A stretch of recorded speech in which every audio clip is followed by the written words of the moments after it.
Well, now it's just, this is unacceptable. The next act, the next volume, it's on 2 different lines. It's bothering me. Hi, everyone, and welcome back to Friendsim. We just befriended a violet blood and got, well, not a violet blood. A violent blood, yes, but a high blood, a purple blood. I always call purple bloods high bloods because, you know, it's a joke. But yeah, we went to clown church and we learned stuff there. We got threatened and kind of by the grand high blood, so who may or may not be Carlos Macara. So let's continue on, shall we? Let's find out. And also we totally played like not dual monsters. Okay. We on volume 10 now. Yee. Boosh. Oh, hey, is that that's the teal blood with the katana? Is that the one that saved our best girl? Oh, sweet. Okay.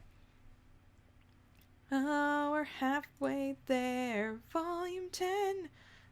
Something about stairs. Okay. You've been lucky enough to acquire a bounty of friendship since you arrived on this planet. But there's still an emptiness nestled right in the crook of your heart's atria. Maybe making one more friend will fix it. Maybe this next one will expand inside your chest like a sponge in the bath, pushing out all your sadness, loneliness, and insecurity. After all, number 20's the charm. Okay, let's go with we have to go in order. Oh, what the JoJo is this? What the JoJo is this?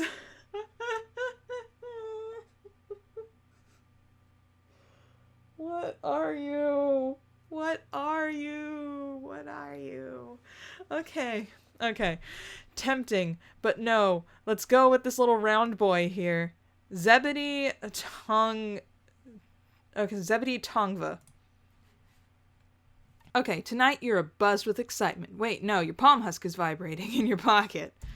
One of your friends is contacting you. You pull it out and a notification pops up. Zebedee is requesting to add you on Chitter. The message is accompanied by a little icon, blue, with a silhouetted winged animal. Some of the similarities between this planet and your own are starting to stretch your powers of belief in coincidence. Whatever. You pull up the app and read the messages from, could it be your potential new friend? He sounds, that sounds really cute. What is this theme? Okay, let's see. Let's befriend this round boy. OMG, hi. I hope it's okay to contact you.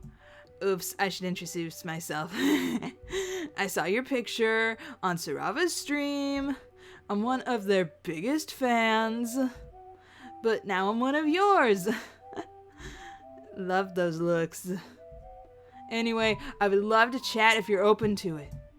If not, it's okay. You can ignore me. Everyone else does. Could this be the universe reaching benevolently down to do you a solid? It's like being given a giant pile of money unasked.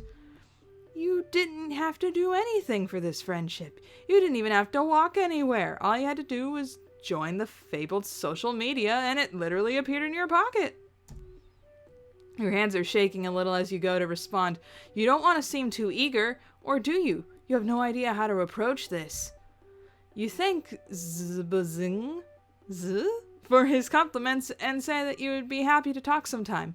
In an instant, a notification pops up inviting you to download another app. Oh, wow. What's up with the beetles up there? Is this troll beetles? What am I looking at?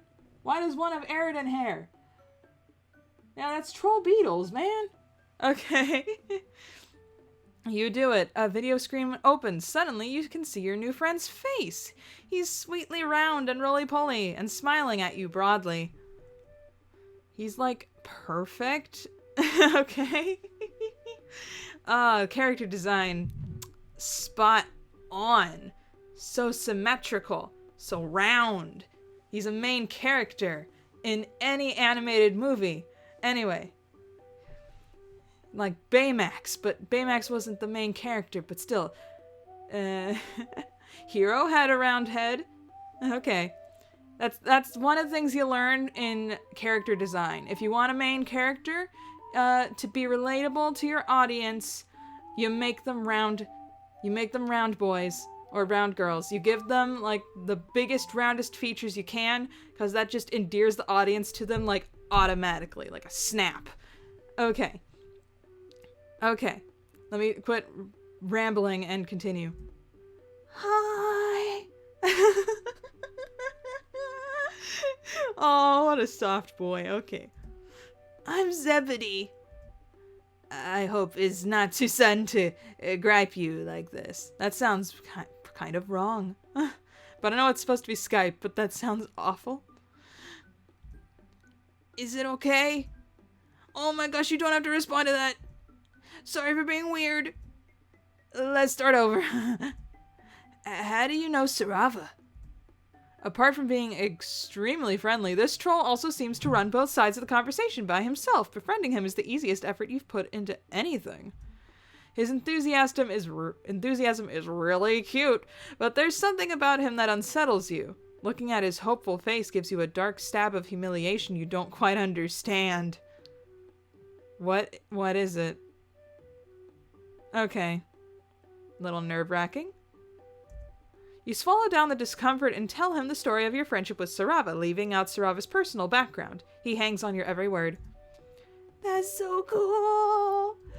I wish I could hang out with you guys. Oh my gosh, now that I'm implying you'd want to hang out, it's just... no one ever comes to visit me. He takes out his phone and taps a few keys. A notification box pops up in front of the video. It's a direct message from Zebedee that says, Sadzi. You ask him why that is. I live in the middle of nowhere. It's good for the bees.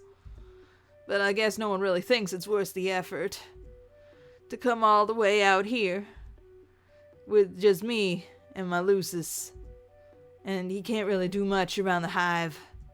So, is fine. I'm feeling guilt-tripped suddenly. You're losing best boy status really quickly. He really says the word sigh out loud. Despite saying it was fine, he seems dejected with a distinct downward angle to his shoulders. Sorry, his shoulders without the Z. His Buzzy accent is kind of getting to you. Ask more about where he lives. Ask him if it really is fine. Soiving.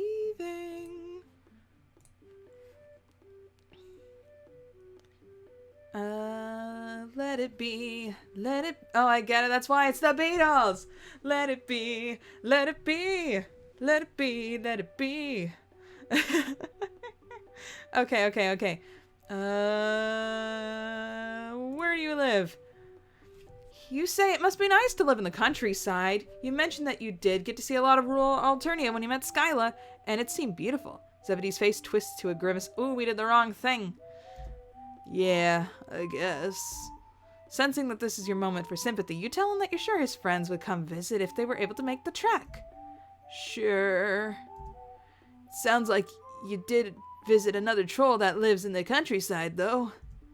So I guess you thought she was cooler than me. I didn't know you existed, you tool.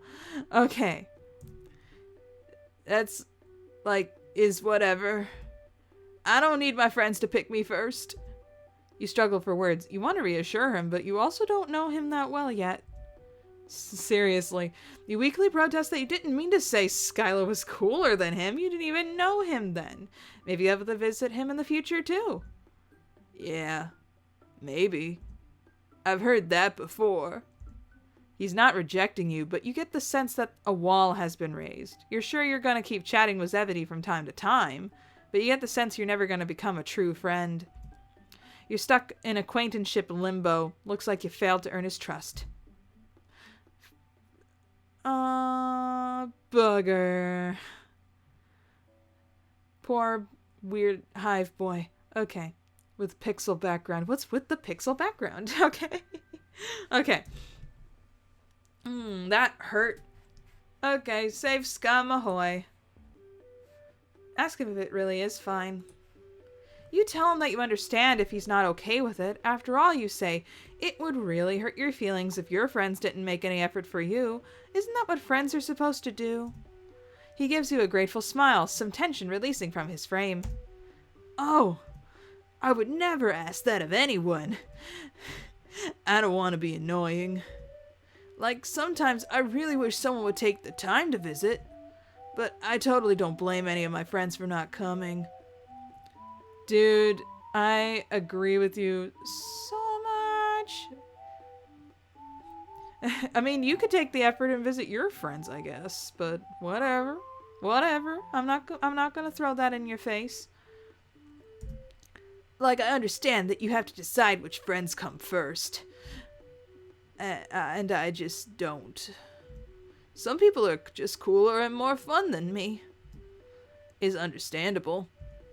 This must really be your lucky day. First of all, no one's threatened bodily violence. I can read. First of all, no one has threatened bodily violence towards you in the past 10 minutes. Your fear for your life has a low-key reasonable level. Second, this troll is making it really obvious that what he wants you to do. This is a total slam dunk for a friend opportunity. Say you'll visit. Zebedee's face transforms utterly. It's astonishing. He goes from sullen and shadowed to utterly radiant. Your heart pangs with an overwhelming surge of fellow feeling. Sure, true. You've seen other trolls react emotively at the sight of meat and blood in your own body sparkling under moonlight, but Zebedee is the only one with such an extreme reaction to friendship. Man, you are really feeling this little guy. You'll come? Really? That's so cool. Thanks. This is gonna be so cool. I'm gonna get all the best snacks, and Malusis is really cool. You'll like him. It's so exciting. You leave Zebedee to his preparations, even as bubble of joy inside you goes a little wobbly. You aren't used to this high expectations from prospective friends. Mostly people just expect you to be an imbecile. You absolutely can't screw this up. You've made a promise to your brand new friend. Unfortunately, that promise is to visit him in a house that is, by his own admission, so far away that not even people who know what the heck is going on can be bothered to find it. You haven't thought this through, but that's never stopped you before. First things first, what old friendships can you call on to help you out? I.e., who's likely to have a vehicle of some kind? Oh no, they're quizzing me on friendships.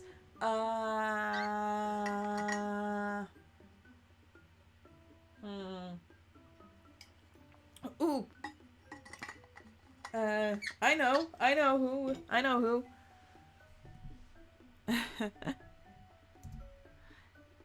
You could always call up Tagore to see what he thinks, but you don't want to be too needy with him. Amnesia, well, doesn't look that tall enough to reach the pedals. Zebra, just no. You are a strong, independent alien who don't need no troll. You also don't think aliens are allowed on public transit, and you don't know the number for troll taxis.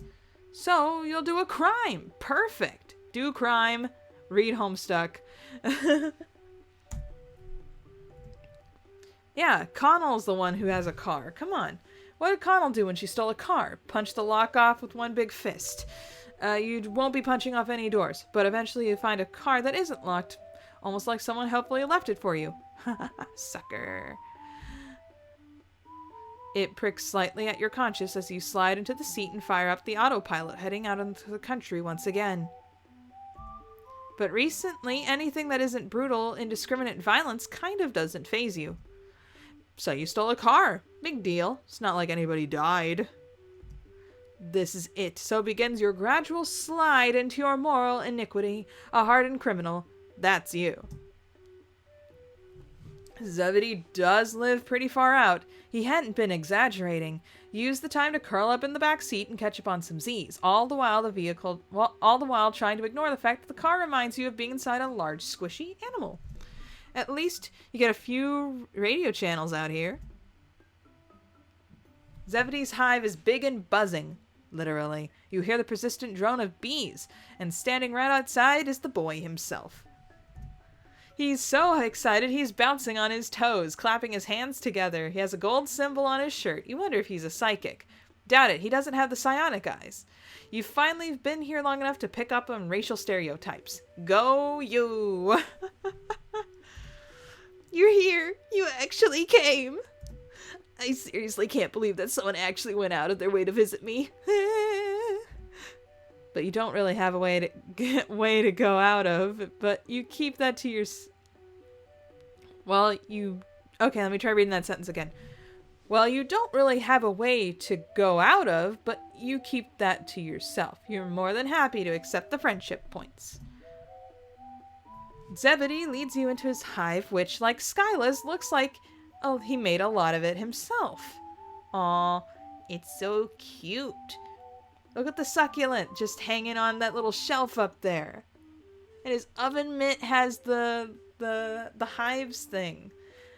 Of course, I don't trust that lamp at all. But is that is that a cup? I think it's a cup that's like in a bee shape. So I'm just like, this boy knows his aesthetics. And is sticking with them. Anyway, let's continue. There are hanging baskets of flowers and plants everywhere, and a zigzag shelf holding a stack of colorful books. In one corner is a big screen TV and an entertainment center. Zebedee vanishes into another room and leaves you to get comfortable on the big couch, which is unsubtly striped yellow and black. The buzzing is pretty loud in here too, and you look around for bees. You're not thrilled about the bees, honestly. You wish there was some music on your phone to drown them out. You're thinking about following Zebedee and seeing if he needs help when your phone starts to vibrate. You look down and recognize Sarava's username. Answer or let it go to voicemail? I'm thinking letting it go to voicemail. Because if we're talking to Sarava while he walks back in, that's gonna look hella rude, not gonna lie. So voicemail. You decide to let the call go to voicemail. You're busy with a different friend right now, and you can call them back on your drive home. Or not home, but the closest you've got right now. It'll give you something to do besides sleep. You mess around on your phone for a little bit, filling out your profile on your chitter. Alien invasion of one, just here, I guess. That's honestly the best you can come up with. You aren't quite sure how your age would translate to troll years. Sweeps? So you don't bother with that. Yeah, I can't remember the exact number for, like, year to sweep ratio. Anyway. You already gained some more followers. Sarava retweeted your intro tweet. Or chirp. Whatever. Zebedee comes back in a tray of snacks and 2 glasses of something bright red that you hope isn't Fago or blood. That goes without saying at this point. Hey, who are you talking to? I heard your palm husk go off. You tell him that you weren't talking to anybody. You let the call go to voicemail. Does he really think you're the kind of person who would take a call from someone else while you're hanging out in a hangout sesh? Heck no. Aw, you didn't have to do that. Zebedee says that, but he obviously is incredibly happy that you did. He sets the tray down and hops on the couch next to you. So, what do you want to do? I have a bunch of really cool stuff we could check out, but I didn't want to make you just do whatever I wanted. I know. We barely know each other. You tell him that whatever he wants to do is fine with you. You aren't picky in any sense of the word. Zebedee seems a little at sea by your lack of an opinion, but eventually he puts on the first episode of a pirate show. This is nice. It's nice just to chill for a while. But you barely get through the opening credits before Zebedee changes his mind and puts on a show about space pirates instead. Then he gives up on that too. He keeps looking at you for input, but the extent of your experience with troll pop culture is Remele's knockoffs and that one terrible romance flick Polypa took you to see. You're not informed enough to give an opinion. You are seriously down for whatever. Zebedee does the same thing with the video games for a while, becoming increasingly more distressed. You feel deep empathy for his plight, but also mild annoyance. You understand this unreasonable fear of beefing it in front of one of your friends. You feel like that pretty much all the time. You eventually suggest to Zebedee that you could just watch the last thing he watched on GrubTube.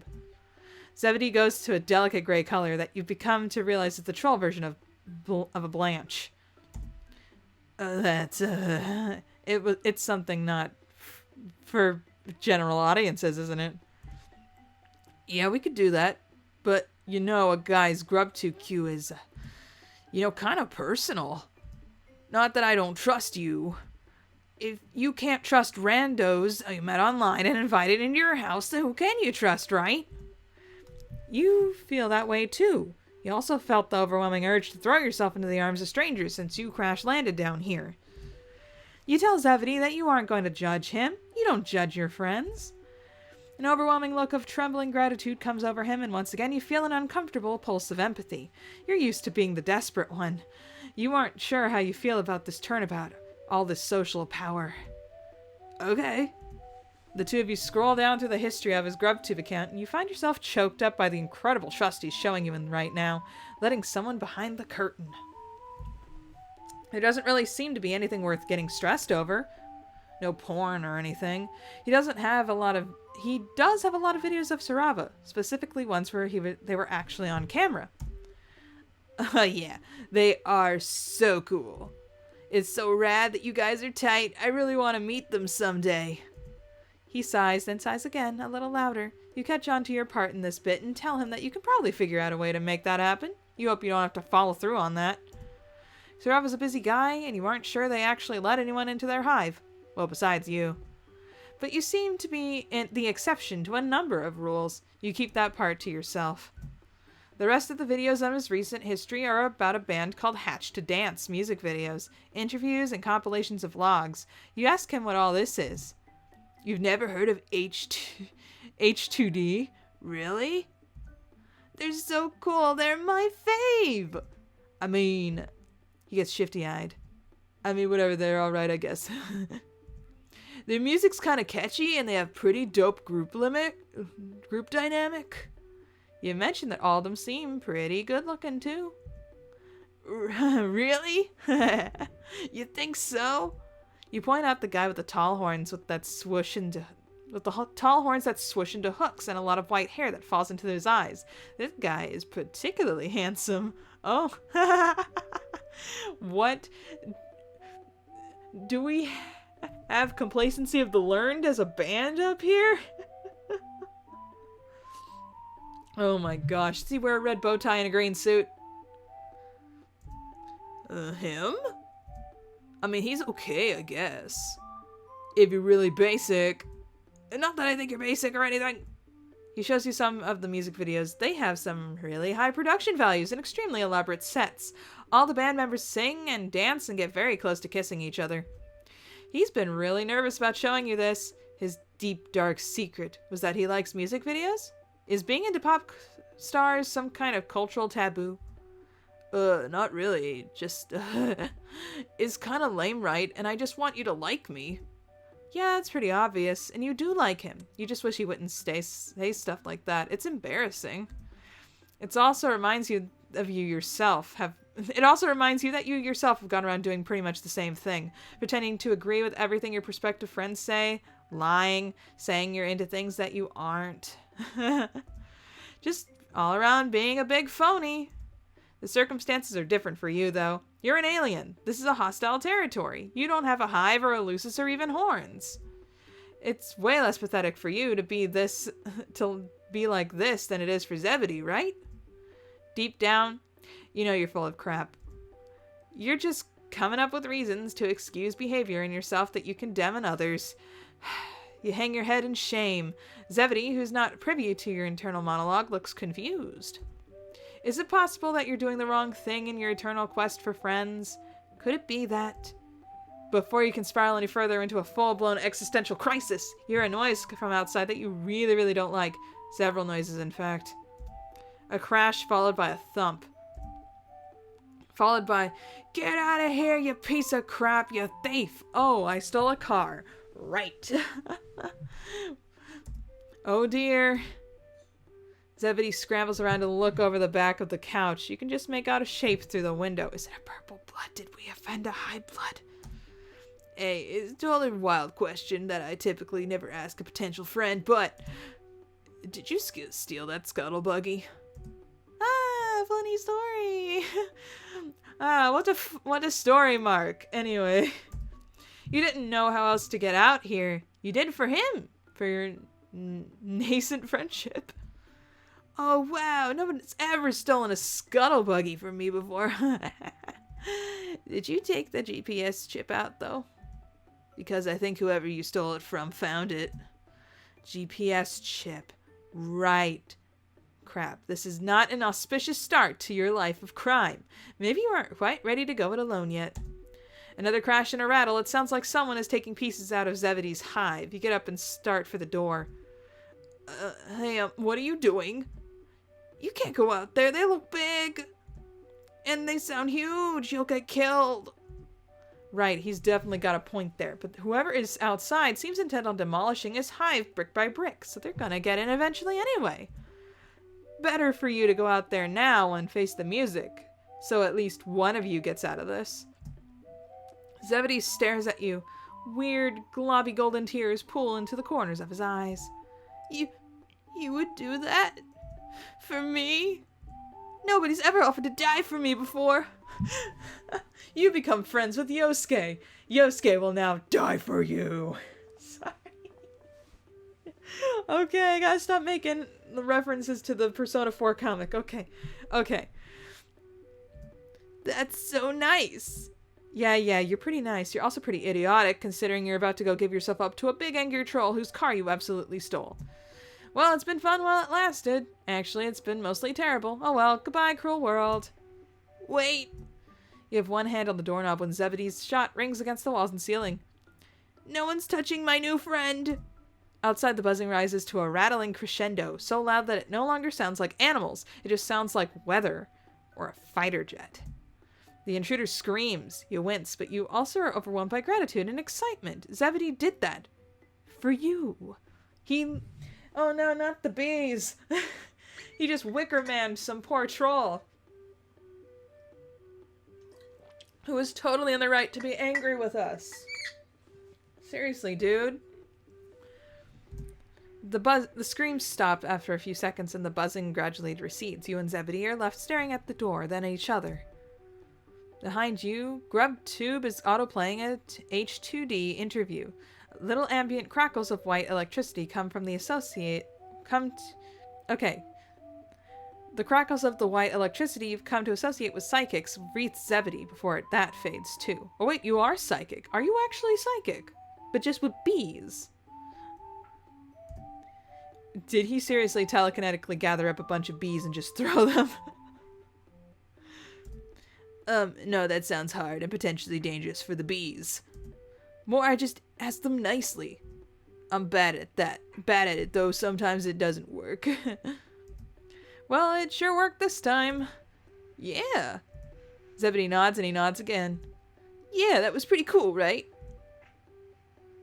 The two of you venture outside to see what's going on. Nothing's going on. The night is quiet. The car is exactly where you left it. There's no sign of the bees or the intruder. What did you do with the troll? So either they ran away or got stung so many times they dissolved into sludge. You feel another pang of conscience, but it's not enough to cover up your ecstatic surge of happiness when you see how chuffed Zebedee is to have set some bees on a guy. You tell him you're grateful. You think about adding that you're proud of him, but you don't want to literally make him explode. You let him hug you instead. I guess this means you have a scuttle buggy now. Yeah, spoils of war. You want some buttery exploded kernels? Hell yes. I'll make them myself. Well, I put the kernels in a pot and explode them. You tell him that sounds great. He's honestly pretty fun to visit. Minus the sudden attack, you're having a really nice time, and that part was honestly entirely your fault. He should quit putting himself down so much and being such a desperate piece of crap. You mean that in the nicest way possible, and it's pretty good advice in general. You know, just to have floating around out there. Dude, whoever wrote this has some issues.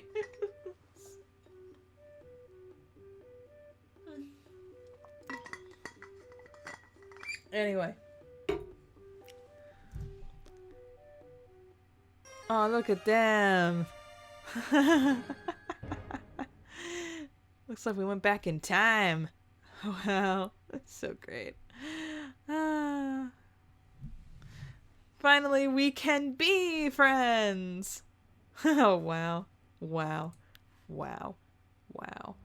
That was kind of a short chapter. Let's take a look. Yep, we got second row already filled. We're halfway through this now.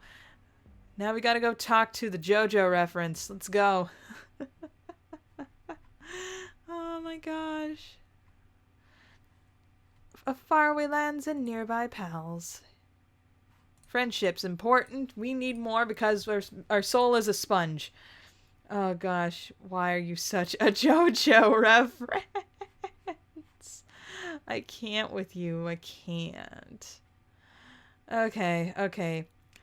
Tagiri Calber. Tagiri Calber. Like caliber, but just caliber. Okay. Tagiri. In an utterly uninspiring turn of events, the night finds you trolling Alternia in search of, well, trolls. The friendly type, preferably, although you've been known to work wonders with hostile folks, too. Your current hunting ground appears to be a primarily Teal neighborhood, which suits you fine. Teals live relatively comfortably and are usually only mildly disdainful of you. This strikes you as a good place to search for companionship. You've got another pressing concern, though, a faint glow far on the horizon, which suggests the sun will be rising soon. In a few hours, the sun will rise. What is that supposed to mean? Sorry. Okay. I can't remember the exact quote. Okay. Couple hours from now, at most. Nights in Alternia seem to last forever, but when daylight hits, it hits hard, like a truck that is on fire, and the fire is nuclear fusion, and the truck is a star. Point is, you're not in the mood for another sunburn. You'd rather snag a buddy before it's too late. Okay, let's try this. Okay. Kind of, like, energetic. Looks like he's ready for a fight. Okay. Manly-ish, but not, Yare daze. So, okay. You, the strange hornless thing.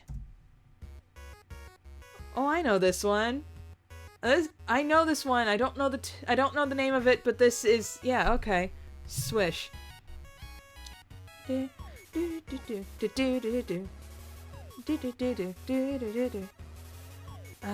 What song is this? Man, it's gonna bother me, but that's okay.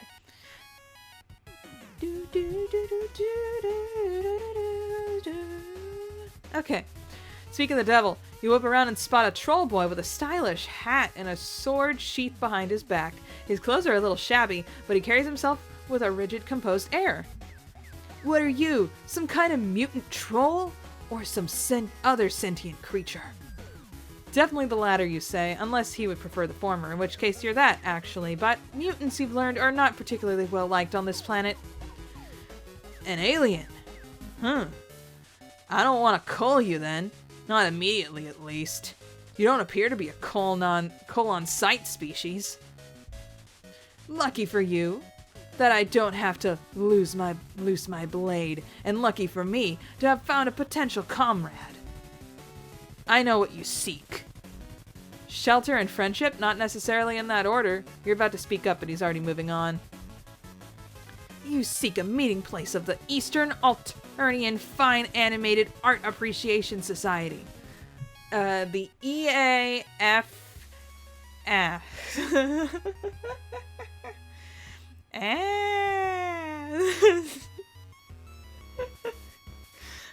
But yes, take me to this convention.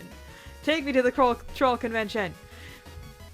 Or, as some less cultured souls would call it, the Anime Club. I love this guy. He's such a weirdo. Okay? Like, he's a fun character. If I met him in real life, I'd probably be cringing. But that's okay. Oh, a club! Back home, teachers used to go on and on about how clubs were a wonderful place to meet new friends. You didn't really believe it then, but maybe things are different here in Alternia. You confidently assert that yes, you are here for the animes. Good. I feared I was going to have to cancel tonight's meeting due to no-shows, but it can proceed as scheduled. Follow me. You're the only member of this anime club, aren't you?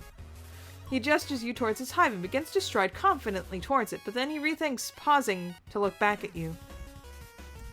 Wait. Subs or dubs? How dare you ask? Okay. I think both are good. Both can be good. Because I love the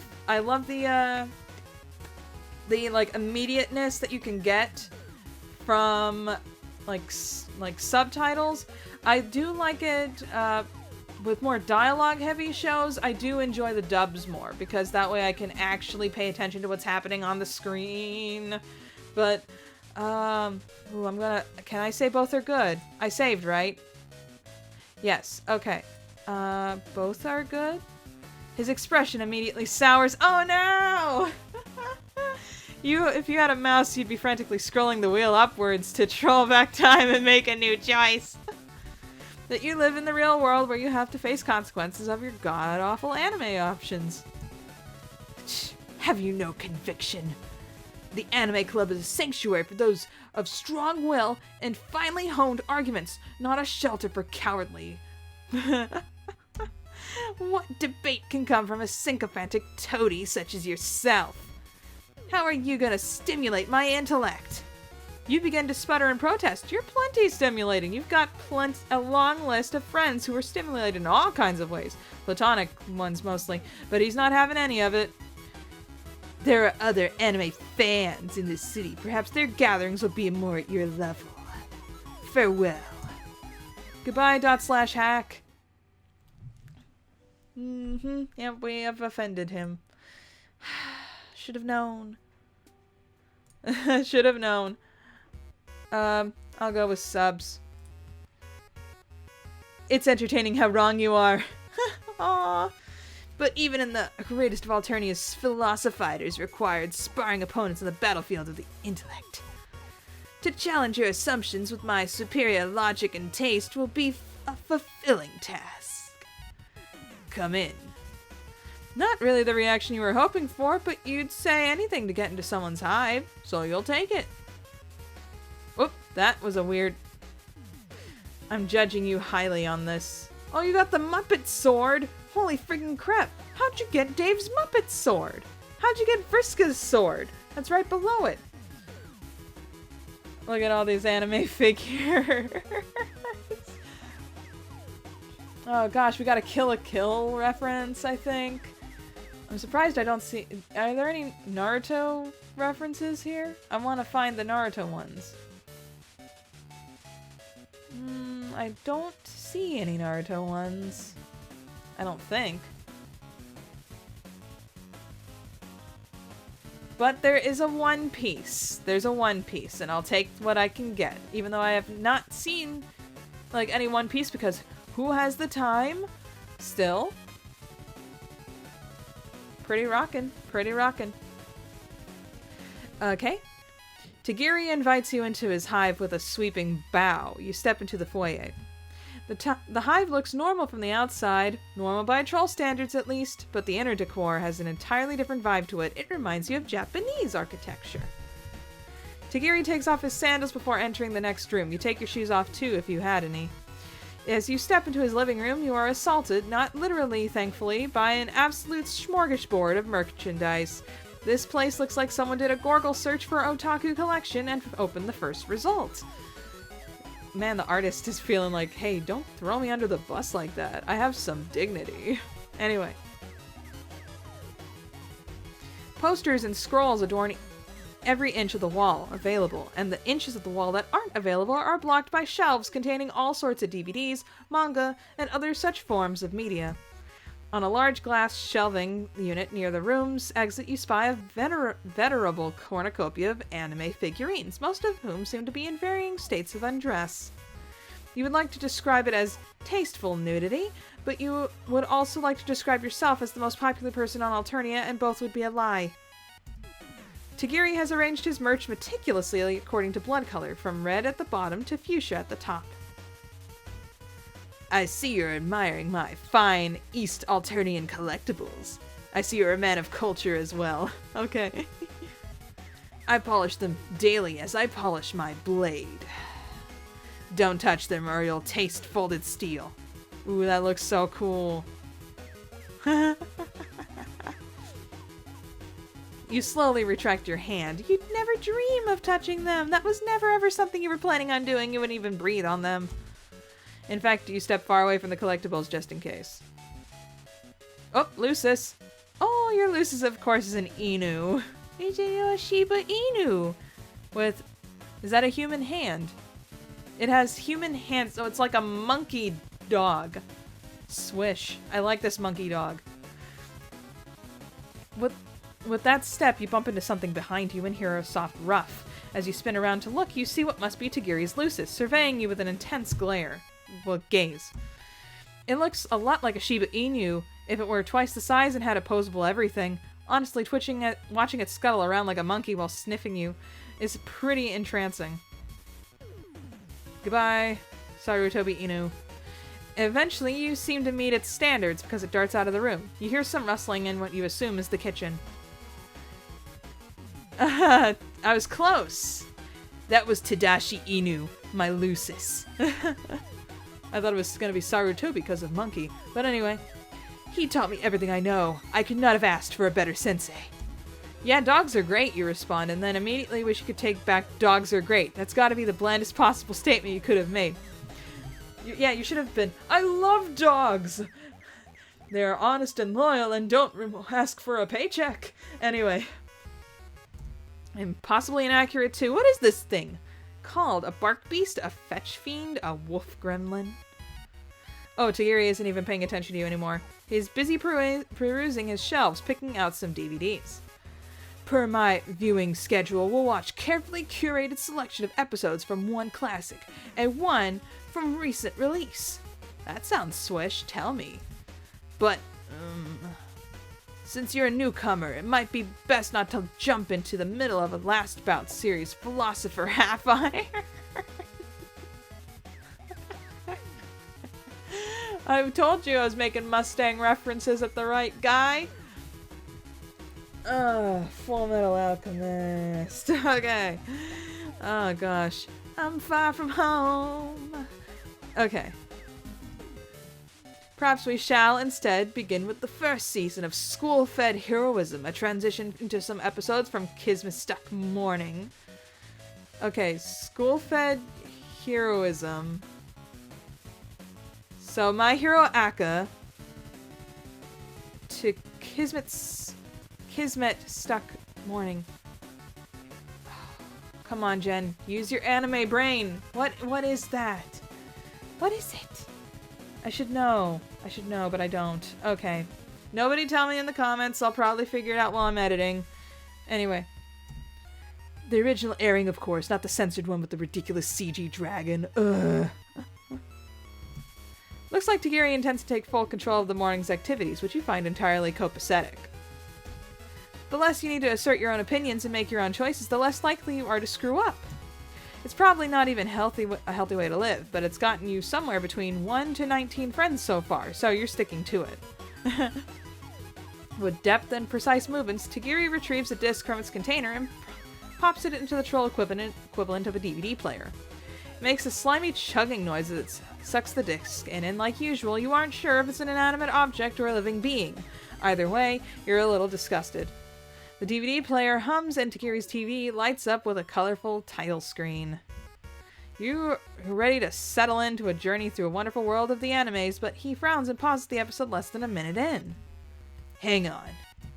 This isn't the correct copy. The localization on these lines was changed after the original translator was called by a purple blood for crimes against buffoonery. I specifically ordered the first edition and paid extra for it. This is unacceptable. Tagiri stops the DVD player, ejects the disc, and places it back in its case. Come on, there's still time in the night. We need to resolve this immediately. The shop that imported it for me is nearby. He heads to the door and beckons you to follow, which you do. You guess it was too much to hope for a quiet morning inside, wasn't it? At least the sun isn't up. At least you can go shopping for animes, which sounds fun enough. Will it be one of those fancy automated stores, you wonder? No. Unlike most stores in Alternia, this specialty shop is run by a living troll. A fellow collector who would not entrust such work to automation. So I would expect, with an actual think pan involved, that there would be no careless mistakes like this. At least I'm on good terms with the owner, so I doubt there will be trouble. You, on the other hand, expect plenty of it. Pretty much everything on this dang planet has been trouble so far. Does he know how awful it is here? You don't want to human-splain to him or anything, but things are pretty awful here. Things are pretty awful here. Oh, you guess he knows. He's staring at one of the many billboards that line the streets, which has been defaced with bright red graffiti. It's saying some pretty nasty stuff about Trizza. Rebel sentiments grow by the moment. Alternia lies on the verge of peril, a blade's edge. And not any blade, but the blade of a razor-sharp folded steel katana. Forged under the East Alternian moonlight. Heated by the bellows breath of a magnificent draconian Lucis. Cooled in the shimmering cascade of an acid waterfall. Where virgin horses splash? What was it? Unfit to be handled only by a true expert. Do you dance? You're a little caught off guard by that question. Dancing, as in moving in one's body to music? In a way, yes. Moving to the sweet music of steel on steel, the rhythm of combat, the stiletto step that weaves death and glory into one beautiful motion. Do you dance? Oh, sword fighting. Of course. You really should have figured that one out. This guy's dial has only 2 settings. Talking about swords or talking about anime. Sometimes he gets particularly frisky and talks about both at once. You tell him that you don't know how to handle swords, but they seem really cool and you'd love to learn. Cool. Feh. Swordplay is more than cool. It's a way of life, a code of honor. To pick up the blade is to bind yourself to the tenets of Bushido, and to be prepared at all times to enforce justice, the only way a swordsman knows how, through steel. Someday the pursuit of justice may bring me face to face with these rebel scum. I must be ready to show them the true magnificent terror of the blade. Who knows, maybe I would even be awarded a Congressional Medal of Honor. It's kind of weird seeing Teal blood be so up for, tyranny, but whatever. A troll can dare to dream. So that's why he practices swordsplay, huh? To enforce justice, kind of like a vigilante. I mean, that is Teal blood MO right there. Vigilante? Please. I would only ever call a troll who legally deserved death. What kind of lawless moron do you take me for?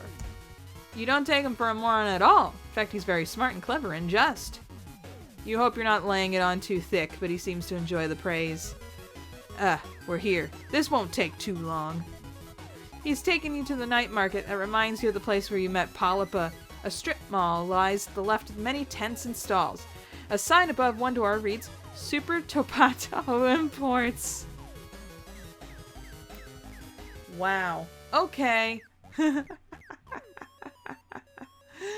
Please tell me they have the knockoff Ghostbusters shirts that John wears, please. I mean, they got Troll Mega Man. We got a scale mate that looks like it's been really let itself go. Oh, we got the centipede games that we used for the puzzles. That's great. I like that there's just a single block cube with Hussey's eyes just staring at us from the top shelf. Is good. This is good. This is good. But yeah, it's the Super Potato, thing that used to, sell Hussey's merchandise at one point. So that's great. Okay, moving on. As you enter, Tagiri makes a beeline for the counter, which is manned by a greasy-looking gold blood with pinkish-looking eyes. Ew. You, on the other hand, are more interested in the rest of the store. It looks like a lot like Tagiri's living room, but bigger. Anime figurines on sale, what looks like to be preposterous amounts of money. DVDs and comics lining the shelves, arcade games in the corner. There's even a section of replica swords, which all look far too sharp and legitimately deadly for your liking. Sulking between the shelves is an olive blood guy. You can't quite tell if he works here or if he's just browsing. You're not sure if any trolls even have normal jobs.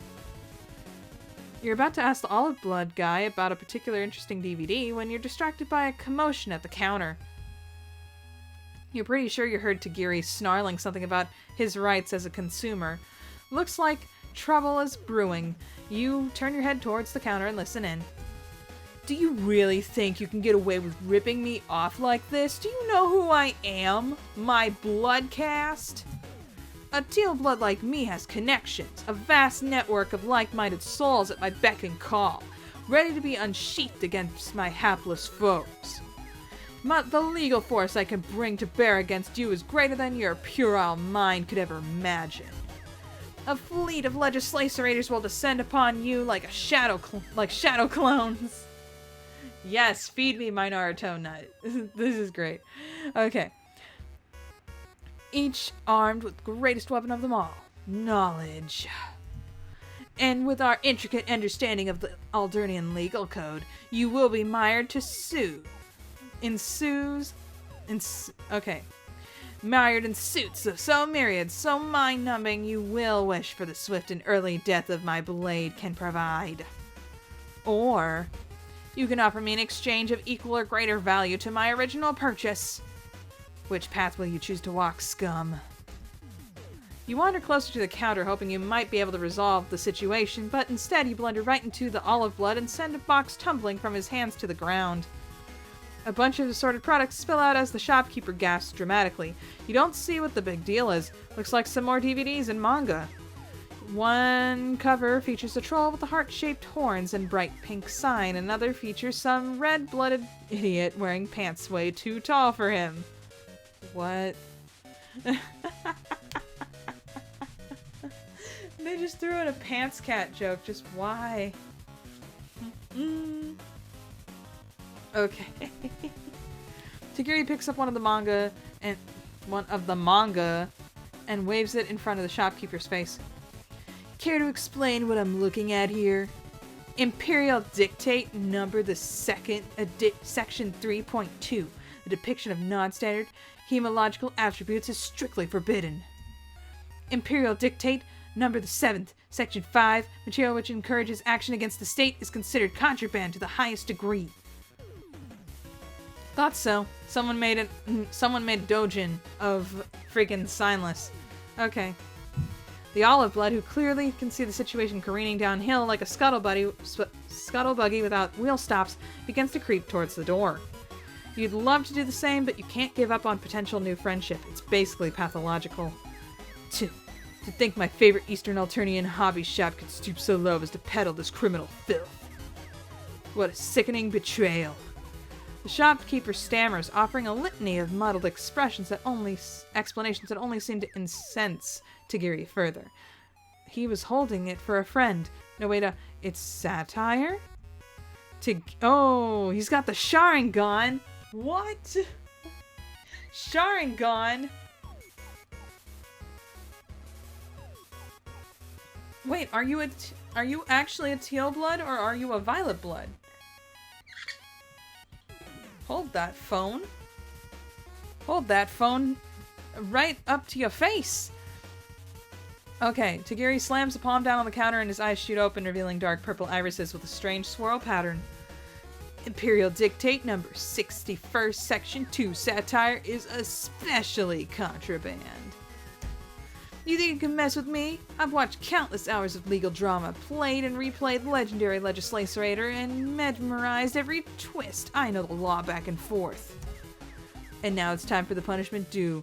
You're dead, kiddo. As Tagiri leans over the counter, his free hand grips the hilt of his katana and tenses, ready to draw. He's about to straight up execute this guy. Don't intervene or defend the shopkeeper. Well, I got the feeling that defending the shopkeeper would be a really terrible idea. Because he's like justice. Don't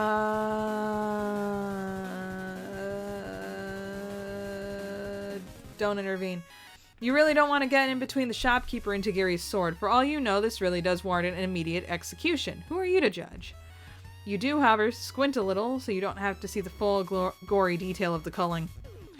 Turns out it's not nearly as gory as you expected. Tagiri leaps over the counter and swings wildly at the guy, but too many of his attacks fail to connect.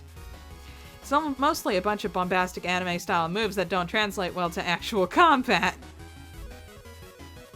Oh, I see a troll Overwatch in the background, I'm sorry. Still, some strike hits home, splaying a bit of murky gold blood that jolts the shopkeeper out of his petrified fear. Whoa, pink. He screeches and unleashes a strobing psionic blast from his eyes, causing Tagiri to stagger back, disoriented. The flash of light doesn't seem to have caused any real damage, but it offers the perfect opportunity to flee. By the time your eyes have adjusted, the only thing they see is the back door swinging wildly in its wake. Unsurprisingly, the olive blood is nowhere to be seen as well. Tagiri glances down at his katana, strained with the blood of the shopkeeper, and slowly sheathes it. His hand is shaking, claws gripping the hilt restlessly. You're supposed to clean the blade before you put it back in the sheath. Everybody knows this. He slowly turns towards you, forcing himself back into his usual stoic posture. He got lucky, that's all, but he can't hide forever. Let's go. We need to report this to a drone.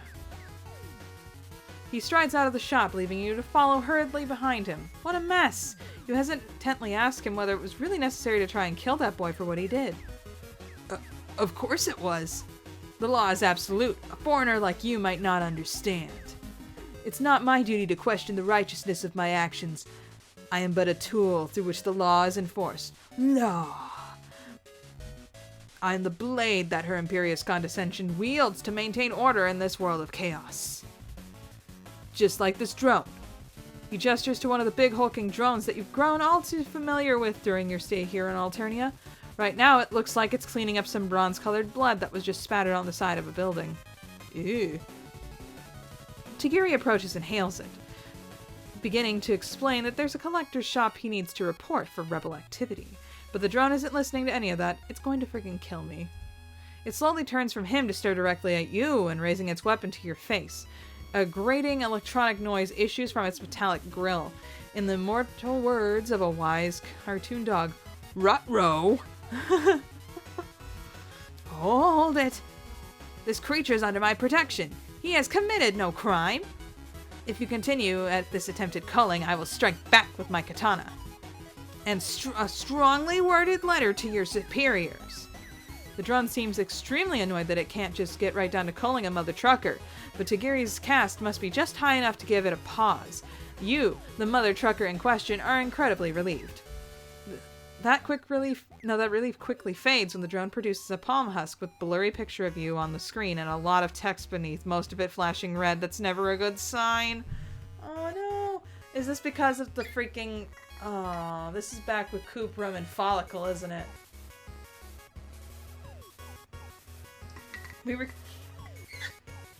This is a bad ending, isn't it?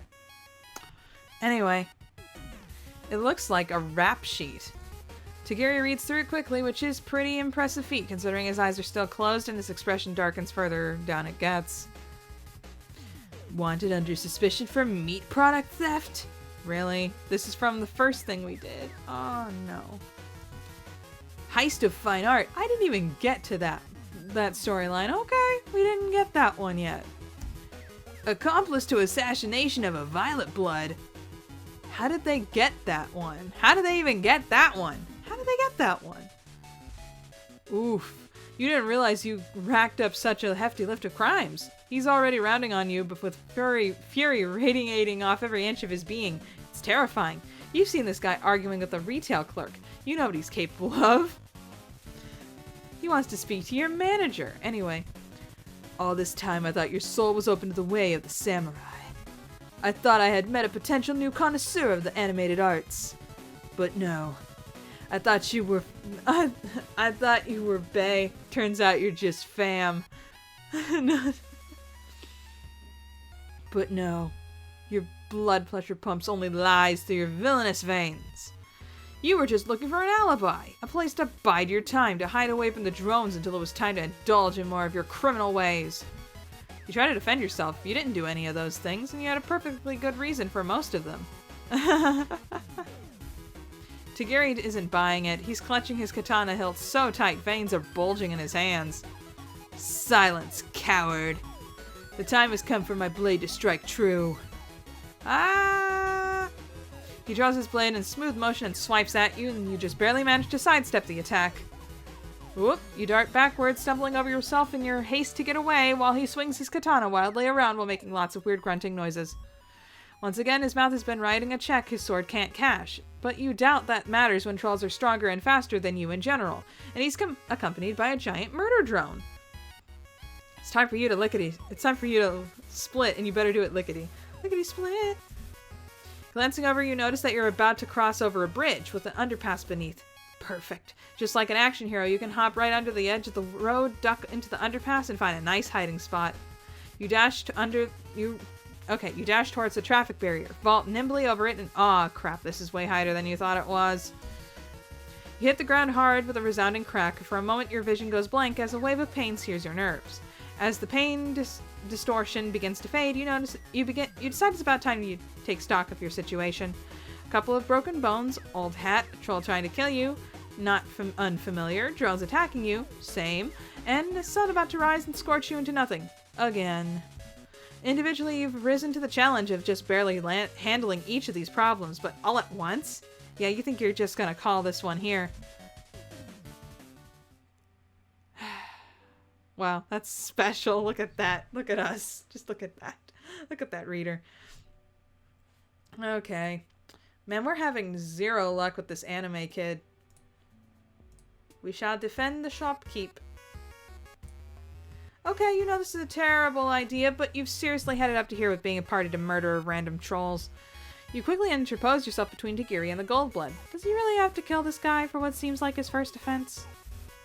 You launch into an impassioned spiel about love and friendship and justice, writing the value of forgiveness and second chances really hard. And for good measure, you throw in a little side note to how Tagiri's favorite shop will close down if he kills this dude. Silence.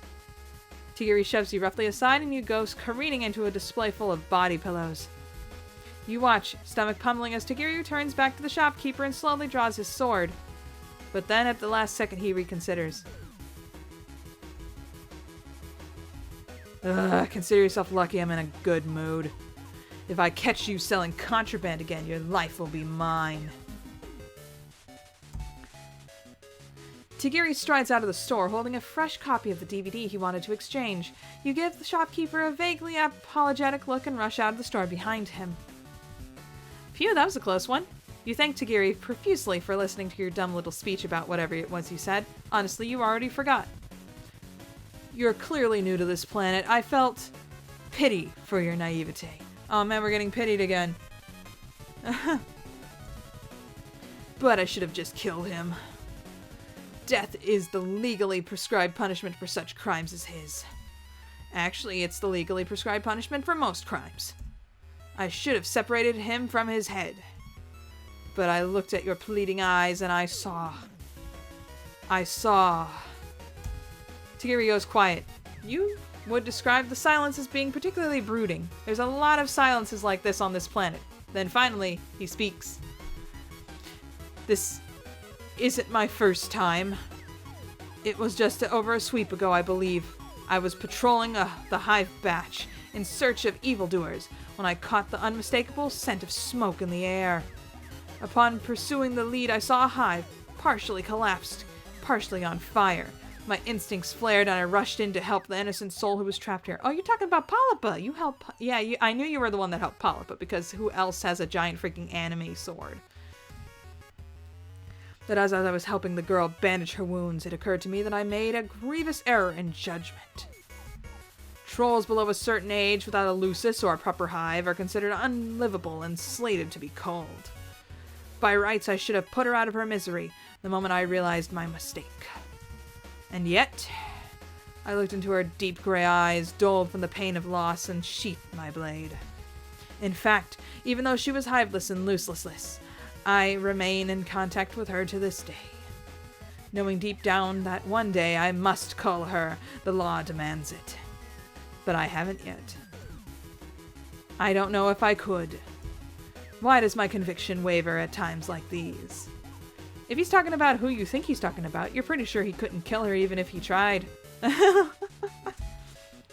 That's not the point here. The point is he's spilling some real and true and deep emotion with you. This friendship is basically in the bag. Just gotta drop some sweeping vague wisdom that makes him feel better without potentially not being an unthinking cog in the Alternian murder machine. You offer a light suggestion that maybe what is legal and what is just, aren't they always the same thing? Just a little thought.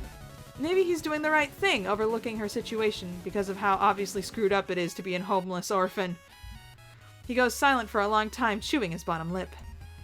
Pfft, you're naive. Naive, uncultured, unenlightened. Wow, thanks. You think the world is simple, like a cartoon for children. But this is Alternia, a land ruled by cold logic, where men such as myself must make the hard decisions. It's not easy being dedicated to the code of law. It asks much of us and gives us little in return, but it gives us order and keeps the beasts at bay. If I were to question it, what then? Would I begin to wonder if it is unjust for a blue blood to command his servants, for imperial drones to cull the infirm, for us to obey the ever-changing whims of the Alternian royalty? Yeah, it takes a lot of effort just to pass your... Well, yeah, but for the sake of his burgeoning friendship, you allow him to continue his monologue. Riots in the streets. Troll killing troll. Even more than usual, I mean. No, I cannot waver. These hands must remain steady and true, though I feel a pull towards the scorching fangs of the light. I must continue my path and remain in the tender, righteous embrace of the dark. Truth be my blade, intellect my sensei, and justice my only companion on this lonely road. He goes on for this for quite a while. It all starts to muddle together in your head, and you lose count of how many times he's repeated some screed about justice and truth and being smarter than all the other trolls in the room. It honestly sounds like he's just lonely. You know a whole lot about loneliness and the poor management thereof. Some people throw themselves into their nerdy anime hobby, and others become obsessed with making friends, no matter the cost of their mental or physical well-being. Maybe he just needs a couple good pals to remind him what it's like to have a heart. But if you try to tell him that, he'll probably just respond with another long, winding monologue, likely stolen from an anime he watched recently. Maybe you should just let him vent. You have my thanks for lending in your ear. Oh, a compliment brings you out of your reverie. Nothing interrupts the old introspection machine like the opportunity to chug on succulent ambrosia that is any kind of praise or gratitude. It's no big deal, you tell him. You're a great listener. That's what friends are for. Has he considered having more friends? Like you, for example? He opens his mouth like he's trying to reiterate the whole lone swordsman thing, so you hastily try to change the subject. What's with his eyes? Most trolls you've seen have gray irises, and those who didn't follow the typical biological trend of displaying their blood color. Tagiri pauses in his grip tensing on the sword just as his fangs dip into his lip. Oh geez, this must be the most closely guarded secret. Have you earned enough trust to hear it? Their contact list is for cosplay. You got him. Oh. So I guess Sasuke Uchiha on this planet is a violet blood. Makes sense. I bet Naruto's a rust blood. Actually, yeah. Didn't we see that Naruto poster in that one thing? Yeah, we did. Sasuke's some kind of dark indigo or something like that. I don't know. Oh, fair enough. Actually, is cosplaying a different blood caste even legal on this planet? Is he doing it? It's probably is, right? You're about to ask him something. You're about to ask when something distracts you, the sight of another troll staying in front of Tagiri's hive, using it as a shelter from the rising sun. They're pacing back and forth with precise movements, glancing at one of the windows almost like they're plotting to break in. And when they hear footsteps approaching, they perk up and whirl their head around. Hey, wait a second, you recognize them? Palapa! Hi, girl! Hi, best girl. How's it going? Polypa spots you before Tagiri spots her. Her expression is hard and stoic. Her stoic eyes glancing between the two of you, she assesses the situation. Then, like she's throwing on a disguise, her face softens and she smiles. Okay, I can't remember okay, it was kind of rough because she looked like a very intense gold blood, so I kind of gave her a gold blood voice. So let's see. Hey, Tags. I was starting to wonder where you were, and if anime night was cancelled. Lucis is staring at me through the window. I think he thinks it's funny, watching me stuck outside, roasting to death while you're chasing Purbeast around the Hive batch. Heh, classic Tadashi. Why were you late? Just busier than expected with some work. She shoots you a sharp glance. Assembling some new mecha models. You know how it is. Man, I love this girl so much. Okay. Yes, of course. It's all too easy to get wrapped up in one's hobby. Anyway, I didn't realize we'd have a third for once. Not to mention somebody I know. Nani? You and my new kohai have already met? We're kohais. Nice. She pauses, her eyes darting back and forth between you two once more. She seems to be assessing the situation, wearing a look like an assassin trying to evade capture. You recognize that look, considering she was literally wearing it the last time you met. We're kinda Moirails? Yeah, I thought so. Thought we would be Moirails. Here we go.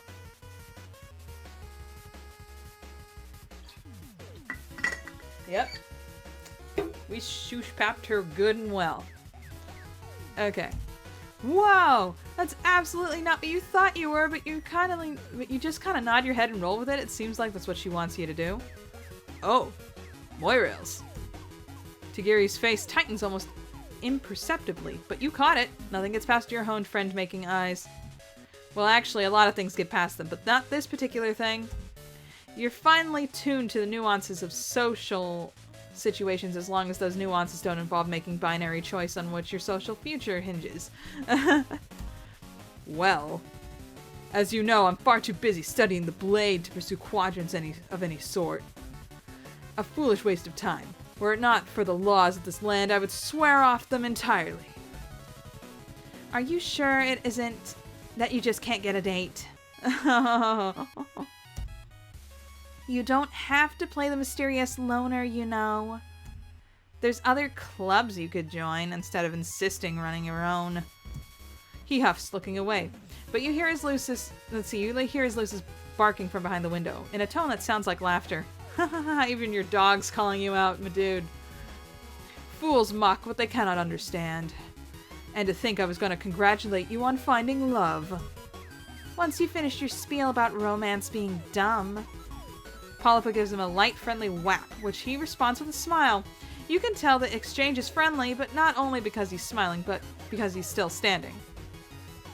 Enough banter. The harsh glare of the sun begins to crest, and we have Eastern Alternian animation to indulge in. I'll allow you to both spend the day at my hive if needed.